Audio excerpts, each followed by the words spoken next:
pauta absolutamente sem polêmica, a pauta de hoje. Mas a obstrução é obstrução política, está dentro da regra da casa, está dentro da democracia. O que não está dentro da democracia é o motivo. O motivo é que não está, né? Porque a anistia, de fato, não é resposta à sociedade brasileira depois de uma tentativa de golpe no Brasil. Mas é um direito de quem fazer obstrução, tentar mostrar serviço, né? Tentar mostrar força. Mas nós vamos aqui tentar garantir esse quórum, vamos aqui aguardar essa votação, para ver se a gente consegue seguir na comissão, para pelo menos aprovar os projetos que estão na pauta de hoje, que são projetos tranquilos, né? Que não tem polêmica, não agride ninguém, e que são importantes serem aprovados. Tem projetos aí que tem 2 anos, 3 anos, 4 anos, 5 anos e que precisam, de fato, ter finalização. Então é importante que a gente consiga avançar na pauta, aprová-los, para que essa comissão aqui continue dando exemplo da boa comissão que é, do trabalho dedicado e sério que é feito dentro dessa comissão de cultura. Então a maioria encaminha assim. Nós temos uma pauta muito relevante hoje no Brasil, que é a anistia. E apesar de termos assinaturas suficientes para pautar o requerimento de urgência, para votar a anistia dos presos do 8 de janeiro, o presidente Hugo Mota não o fez até agora. Então, com o objetivo de pressioná-lo a pautar a anistia, nós estamos conduzindo uma obstrução nas comissões. E essa é uma das comissões em que nós estamos executando esse direito regimental de obstruir. Então, nada contra a pauta, nada contra os gaúchos, nada contra a Farroupilha. Exatamente. Mas a gente precisa obstruir para realizar a pressão necessária para que a gente consiga pautar a anistia. E, veja, a gente tem esse direito, e a deputada Jandira falou, nós temos esse direito. Mas ela adicionou a esse elemento o fato de que é injusta a anistia. Né? E é interessante, porque a deputada Jandira, ela pertence ao Partido Comunista do Brasil. Ela entrou na política em 1981, sendo nascida em 57. Pelas minhas contas, quando a gente teve a última anistia no Brasil, ela tinha 22 anos.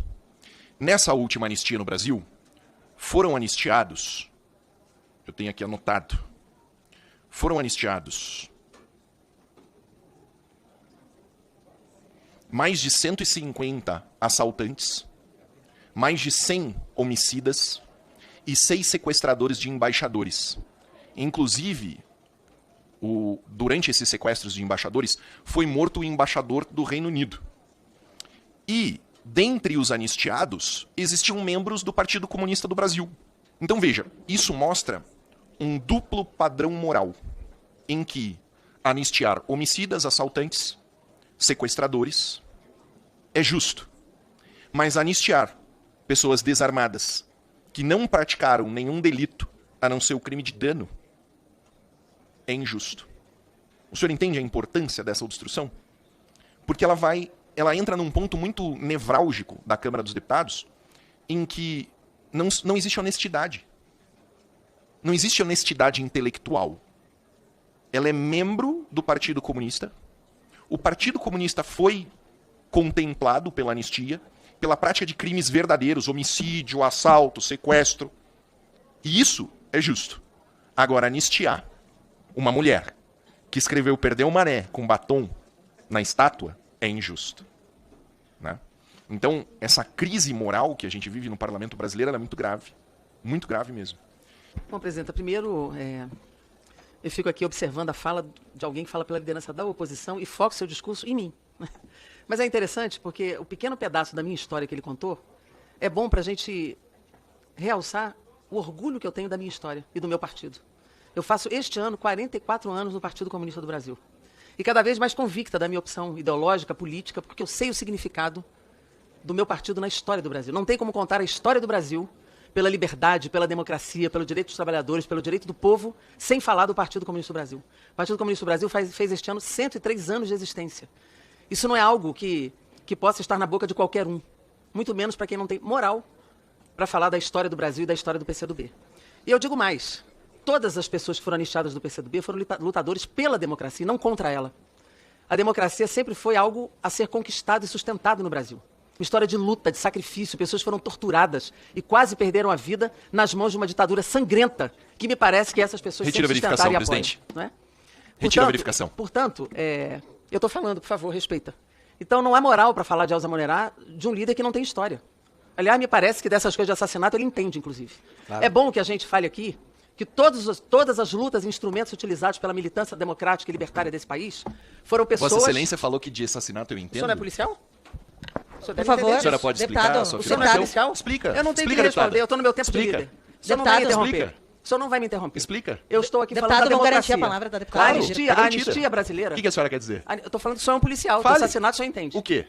O Cara, eu que não eu vou lhe entendo? responder. É isso porque não sabe. Democracia. Não tem moral. Democracia. Você não Fala. tem moral. Deputado. Quem é você, rapaz? Quem Fala. é você? Fala. Acabou de chegar aqui com Fala. essa história. Você não Vai tem lá, história de Bruno. nada. Fala. Você não tem história de nada. Fala. Eu falo o que eu quiser, você Fala. não manda no que eu Então falo. fala. Pode sair, você não Fala. ia sair. Ou então senta aí pra me Fala. ouvir. Senta aí pra me ouvir. Fala. Senta Responde. pra me ouvir. Responde. Não vou responder Deputado. a você, Ah. não lhe devo resposta de nada. Quem é você? Qual é a sua história? Quem é a sua história? Qual é a sua história? Qual é a sua história? Você não tem história de nada, você é um É um covarde. provocadorzinho mesmo. Você devia estar preso. Como é que pode ser líder da oposição? Essa, Com essa postura, né? discussão da democracia brasileira Pelo amor de Deus. é uma discussão que vai merecer sempre no parlamento brasileiro. Presidente, eu sempre, quero retirar a verificação. sempre no parlamento brasileiro.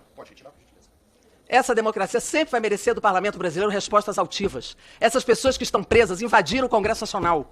Essas pessoas invadiram o Planalto. Essas pessoas invadiram o Supremo Tribunal Federal. Não tem inocente nessa brincadeira.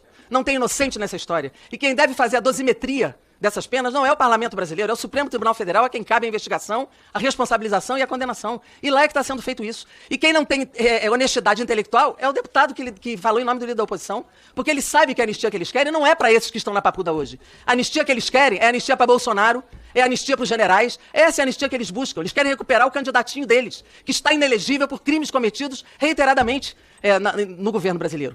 Portanto, não há aqui moral. Eles têm que lavar a boca para falar desses que foram anistiados em 79. 79 foi uma anistia que, infelizmente, anistiou o outro lado também. E é essa anistia que a gente não pode repetir. Toda a anistia que se deu até agora gerou esses herdeiros aqui, apoiadores de ditadura, de tortura, herdeiros de Fleury, herdeiros de Silvio Frota, herdeiros de Geisel, de Médici, que foram os piores períodos da história do Brasil. Portanto, não há aqui nenhuma possibilidade de se votar essa anistia. E quando o presidente da Câmara diz não vou colocar em pauta, é para não colocar mesmo. É para não colocar mesmo. Porque essa anistia é um tapa na cara da história da Constituição Democrática deste país.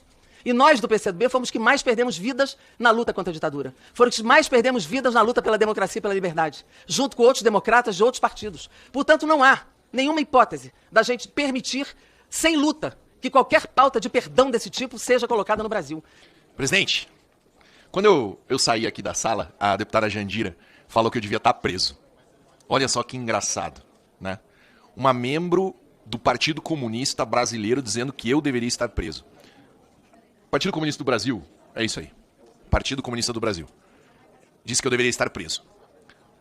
O que falta para a deputada Jandira é a coragem necessária para fazer acusações. Essa é uma característica de pessoas honradas, de acusar propriamente. Veja, acusar uma pessoa diretamente da prática de um crime é uma característica de uma pessoa honrada. Então, eu consigo acusar diretamente Luiz Inácio Lula da Silva de corrupção. Eu digo, o Lula deveria estar preso, porque ele é corrupto.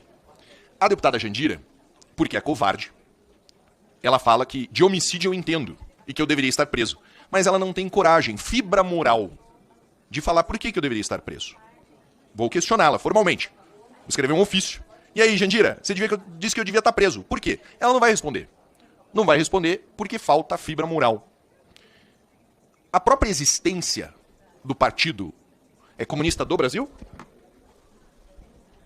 é imoral. O comunismo é imoral. O comunismo, como movimento político, ele é pior e igual ao nazismo. O nazismo é criminalizado. O comunismo não. Mas o comunismo é criminalizado em vários países. Eu tenho uma lista deles. Vocês podem procurar aí no Google. Países que criminalizaram o comunismo. São eles: Ucrânia, Indonésia, Letônia, Lituânia, Alemanha, Coreia do Sul, Polônia, Moldávia, Hungria, Geórgia, Taiwan. Por que esses países criminalizaram o comunismo? Porque é uma ideologia necessariamente genocida. O comunismo matou mais do que qualquer outro regime. Qualquer outro. E quando a gente estuda a história do comunismo, a gente vê que o objetivo deles sempre foi a concentração do poder através da violência. Nunca a democracia. Não existe nenhum regime comunista democrático. Os regimes comunistas são necessariamente ditatoriais e genocidas. Então, quando uma deputada do Partido Comunista, né, o simples fato dela ser deputada é imoral. O simples fato desse partido existir é imoral. Altamente imoral. É algo que deveria ser proibido. Quer ser um partido social, democrata, não sei, pode ser. Comunista não. Comunismo é matar pessoas. E ela fala aqui, né, de falsas perseguições e tal, ditadura. Eu tenho documentos formais, condenando meu bisavô, Jerônimo Bilinski, ao Gulag, onde ele foi morto. Ele foi morto no Gulag porque ele falou mal do regime soviético. Olha que gracinha, né? Um regime que mata as pessoas que o critica. E aí ela vem aqui e fala que é contra a anistia dos presos do 8 de janeiro, mas é a favor da anistia dos comunistas, que mataram, sequestraram e roubaram durante o nosso regime militar. Então, essa incoerência, essa falta de fibra moral, de honestidade intelectual que permeia o comunismo, é isso que a gente tem que... É com esses caras que a gente tem que conviver aqui na Câmara. Entende? Para um homem com fibra moral, um homem católico, temente a Deus, estar nesse ambiente é passar por isso. É conviver com isso. É ouvir de Jandira Fegali que eu tinha que estar preso. Vocês entendem? Como, às vezes eu penso, pô, ser delegado de polícia é muito mais fácil. Porque o ladrão você pega e prende. Entendeu? Ele quer trocar tiro, você mata ele, tá tudo certo. Aqui não. Aqui a gente tem que conviver com essa espécie imoral e tratar com respeito. Né? É bem difícil, bem desagradável. Eu pedi pra ser membro dessa comissão. Parece que tem uma vaga do PL, né? Então, agora nós somos membros da comissão de cultura. Vai ser muito bom. Vocês vão ver mais por aqui. A vida da Jandira vai ficar menos agradável, tendo que conviver com o Paulo Bellinski. Eu ouvi o discurso dele. Me mostraram depois. Eu ouvi, eu estava numa reunião saudável, mas eu tive que voltar aqui. Pena que ele me viu entrar e saiu. Devia ter ficado. Porque eu queria registrar na frente dele que o que ele fez aqui foi uma ameaça. O que se estruturou no discurso dele aqui foi uma ameaça a mim. Não só ele faz uma analogia, que quando é bandido a gente dá tiro e mata e tá tudo certo, porque é assim que é a cabeça dele. Ele acha que tem o direito de matar e dar vida ou tirar a vida das pessoas. Mas ele depois disse, depois dele fazer essa analogia, ele disse aqui, venho para esta comissão e a vida da Jandira vai ficar bem pior com a minha presença.